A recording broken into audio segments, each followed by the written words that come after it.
밤하늘에서 세 번째로 밝은 전체가 뭔지 아세요? 국제우주정거장이라고 하셨다면 정답입니다. 그리고 가장 멋진 점은 특별 서비스에 가입하면 ISS가 내 위치 상공을 지날 때마다 문자를 받을 수 있어요. 그리고 밤에 발생하면 육안으로도 볼 수 있어요. 하지만 국제우주정거장은 매우 빠르기 때문에 서둘러야 돼요. 초당 8km로 움직여서 90분마다 지구를 한 바퀴 돌고 있어요. 이 속도로 움직인다면 하루 안에 달까지 왕복할 수 있을 거예요. 하지만 ISS는 인간이 만든 가장 빠른 물체는 아니에요. 그 타이틀은 금성과 태양 주위를 시속 69,200km로 여행하는 파커 태양 탐사선이 가지고 있어요. 밝은 면을 보자면 ISS의 우주 비행사들은 24시간마다 16번씩 일출과 일몰을 볼 수 있어요. 국제우주정거장은 진정한 기록 경신자예요. 우주에서 인간이 만든 물체 중 가장 큰 규모인데 길이가 약 110m 축구장과 거의 같아요. 무게도 약 450톤에 달하고요. 8대의 우주선이 동시에 ISS에 도킹할 수 있어요. 정거장의 작업 및 생활 공간은 침실 6개짜리 주택보다 넓어요. 우주 비행사들에겐 6개의 수면실, 체육관, 2개의 욕실, 아름다운 360도 전망을 감상할 수 있는 통창이 제공되죠. 이제 여러분이 국제우주정거장의 우주비행사라면 어떤 생활이 펼쳐질지 상상해보세요. 우선 우주정거장에서 멋진 일을 할 수 있을 거예요. 부메랑 던지기 같은 거요. 한 우주비행사가 국제우주정거장 안에서 부메랑을 던졌는데 부메랑이 자신에게 돌아온 적이 있어요. 그러니 공기가 있는 한 무중력 상태라도 즐거운 시간을 보내는데 방해가 되지 않는다는 걸 기억하세요. 국제우주정거장에서는 역겨운 냄새를 맡을 일이 전혀 없어요. 우주 비행사가 우주로 가져가는 모든 물건의 냄새를 맡는 특수 훈련을 받은 사람이 있어요. 불쾌한 냄새로부터 그들을 보호하기 위해서죠. 문제는 실내 냄새가 마음에 들지 않으면 실제로 방을 환기시킬 수 없다는 거예요. 그렇기 때문에 나사는 어떤 종류의 냄새를 통과시킬지 매우 신중하게 결정해요. 또한 옷을 사용한 후에는 세탁하지 않고 바로 버려야 돼요.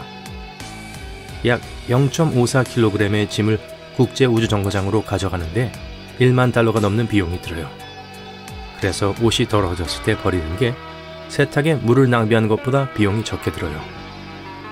잠을 자는 동안엔 주변 공기의 흐름이 매우 좋을 거예요. 그렇지 않으면 숨을 내쉴 때 내뿜는 이산화탄소가 머리 주위에 거품을 형성해서 산소가 부족해질 수도 있어요. 그렇다면 ISS에서는 무엇을 할 수 있을까요? 아마도 우주 관련 연구를 할 거예요. 국제우주정거장의 우주비행사들은 미래 우주여행의 가능성을 탐색할 뿐만 아니라 다양한 연구를 수행하고 미세 중력이 인체에 미치는 영향을 탐구해요. 그리고 미세 중력 얘기가 나와서 말인데요. 사람들은 흔히 우주에서는 무중력을 경험한다고 생각해요. 그래서 우주비행사들은 국제우주정거장에서 무중력을 느낄 거라고요. 하지만 이는 사실이 아니에요. 중력은 우주에 존재하는 가장 중요한 힘 중 하나예요. 중력 덕분에 달이 지구 궤도를 돌 수 있고 태양이 우리 은하계에서 멀리 떠다니지 않죠. ISS의 우주 비행사는 본격적인 중력이 아니라 미세 중력, 그러니까 아주 작은 중력을 경험해요. 우주정거장의 중력은 지구 표면의 중력보다 약 10에서 12% 정도 약해요. 하지만 우주 비행사는 끊임없이 자유낙하를 해요. 우주선과 그 안에 있는 사람들, 그리고 실린 모든 물체들은 계속해서 앞으로 떨어져요. 아래로 떨어지는 게 아니라 특정 궤도를 따라 우리 행성 주위로 떨어지죠.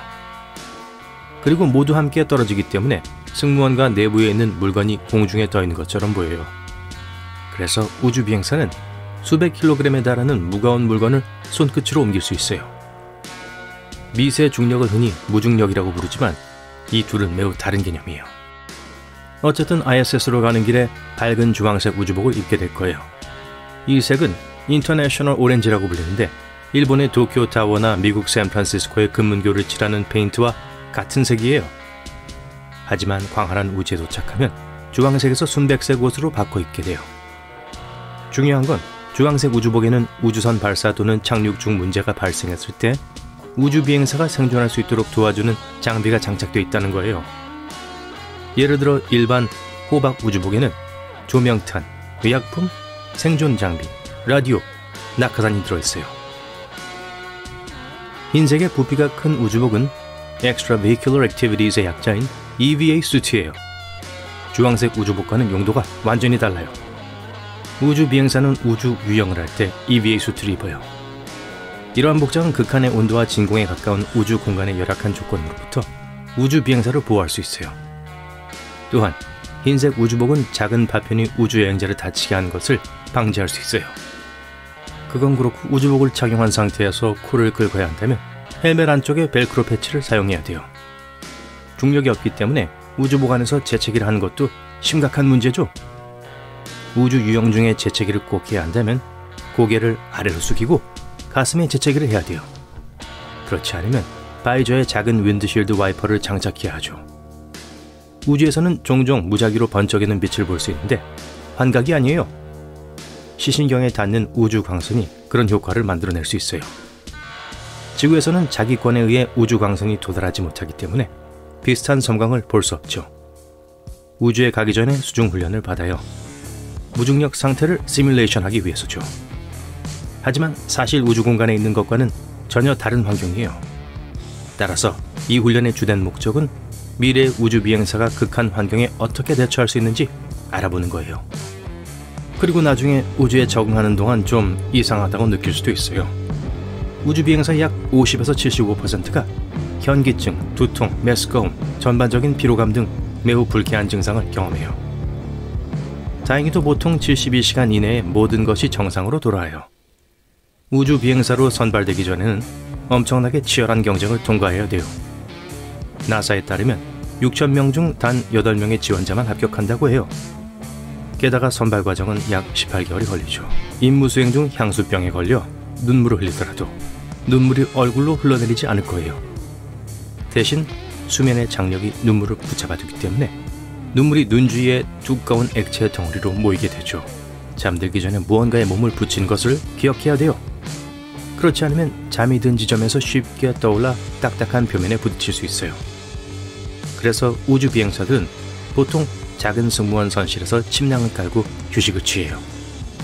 또 다른 문제는 미세 중력 조건에서 샤워를 하는 거예요. 결코 쉬운 일이 아니죠. 우주 비행사들은 물이 떠다니지 않도록 밀폐된 실린더 안에서 샤워를 해요. 헹굼이 없는 샴푸를 사용하고 물을 뿌려 비누를 헹구고 마지막으로 진공 호스를 사용해서 몸에 남아있는 모든 물을 빨아들여요. 식단의 극적인 변화에 익숙해져야 돼요. 하루 3끼를 먹어야 할 텐데 특별한 음식은 없어요. 하지만 점심을 먹기 위해 앉아서 먹는 대신 떠돌아다녀야 돼요. 식사는 건조식품과 통조림으로 구성될 거예요. 그리고 그 과정에서 음식이 날아가지 않도록 매우 조심해야 해서 식사를 마치는데 많은 시간이 걸릴 수 있어요. 이제 머리를 다듬어야 한다고 상상해보세요. 결국 ISS에서 반년 이상을 보내게 될 테니까요. 여러분의 이미지를 바꿔보려면 진공이 부착된 특수 클리퍼를 사용해야 돼요. 이 진공 청소기는 잘린 머리카락을 모두 모아두는데 머리카락이 정거장의 공기 필터를 막으면 매우 빠르게 악화될 수 있기 때문이에요.